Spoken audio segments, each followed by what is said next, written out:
já olhando para o outro lado, para a ponta direita, o Vasco tem o Peck, tem o Serginho e tem o Orelhano, né? O Orelhano e o Serginho vieram contratados, o Peck já estava, começa dando a minha opinião, o Peck é titular. Agudo, ofensivo, está finalizando bem, né? Então, diga-me tudo. Não me, assim, para mim, eu entro nesse tanto faz, mas aí nessa página está o meu outro meia, que é o Orediano. Mas ele mesmo falou que não seria meu terceiro homem de meio de campo, o Orediano meu outro meia, e meu ataque pode ser o Peck e o Ryan, ou o Alex Teixeira e Ryan. E o Peck ser aquele jogador para entrar tocando o zaralho no segundo tempo. Mas o Orediano não quer jogar de meia. Hã?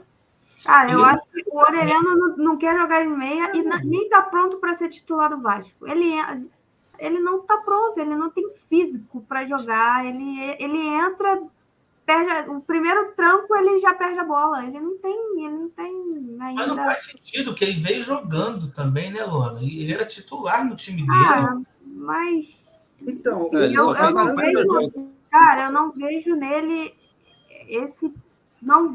Ainda não vi o futebol que o pessoal falou que ele tinha, não vi nenhuma partida que ele entrou, mesmo porque ele entrou jogou um tempo inteiro aí, um primeiro tempo inteiro não jogou, tá? Que o Vasco entrou com uma formatação ali muito ruim, aquele jogo, o Barbieri inventou muito ali aquele jogo, mas assim, a minutagem que ele teve, ele não me mostrou um diferencial assim para ele entrar como titular. Hoje é o Peck, não tem muito para onde correr. Se ele entrar bem em algum outro jogo, aí sim, ele vira titular. Mas hoje...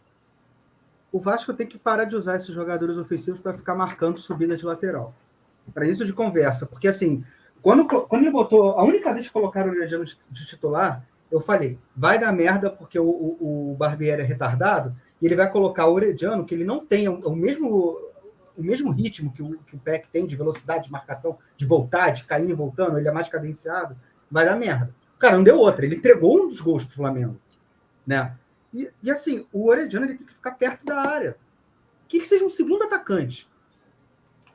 Bota ele, mas ele tem que... Porque o cara sabe chutar, o cara tem qualidade de passe, Exatamente. Ele não é um jogador burro, entendeu? Então, assim, ele é mais um jogador que estava sendo queimado pela fantástica fábrica de burrice do Barbieri.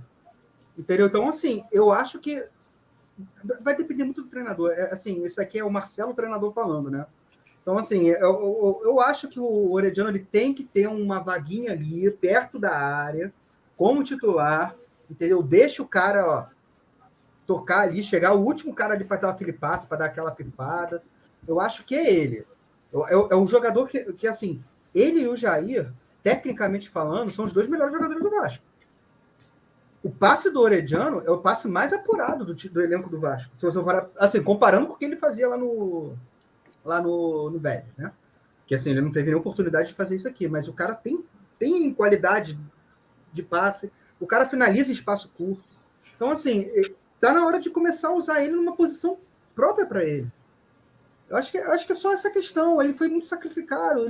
Aí colocavam ele numa situação de merda, o time precisando ganhar, aí ele ficava isolado lá na ponta esquerda, longe pra cacete. Pô, o Vasco só querendo botar bola na área, bola na área, bola na área, bola na área. Isso não é o futebol do cara.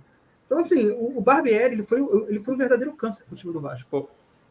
Então, assim, eu acho que pro time do Vasco, pros jogadores, assim, porque a boa parte desse elenco não rendeu por causa disso. Marcelinho, ele queimou muito, né, os atletas, né? Você citou aí o Orediano e, pô, teve jogo que o Orediano entrou aos 46 minutos do segundo tempo. Né? Você não tem lógica você pegar um jogador, o Vasco tinha acabado de tomar um gol, colocar o jogador aos 46 do segundo tempo. O que ele vai fazer ali? No outro jogo, o Barbieri nunca mexia no time no intervalo. Foi justamente, acho que foi contra o Flamengo. Foi o jogador que foi substituído no intervalo. Mas também ele entrou com o cara no intervalo. Então, nitidamente, parecia que o Barbieri a todo momento estava querendo sabotar os atletas, sabotar o time. Exatamente, ele sabotava o time. Isso não aconteceu só com o Orediano. A gente teve o exemplo do Barros, que fez 2 bons jogos, foi sacado. A gente teve exemplo. O próprio Figueiredo, o único jogo que ele jogou bem na temporada, tirando do Eric Marcos, jogou bem contra o Coritiba, depois fez outro bom jogo, se eu não me engano, contra o Santos, né? E no jogo seguinte nem relacionado foi. Então, assim, a gente infelizmente teve um cara ali que estava o tempo todo sabotando o elenco. Exatamente. O Marlon, eu via exatamente isso. O Marlon teve Vasco e Bahia, que o Vasco perdeu esse jogo. O Marlon foi o primeiro a ser sacado e o não, foi Vasco e Bahia.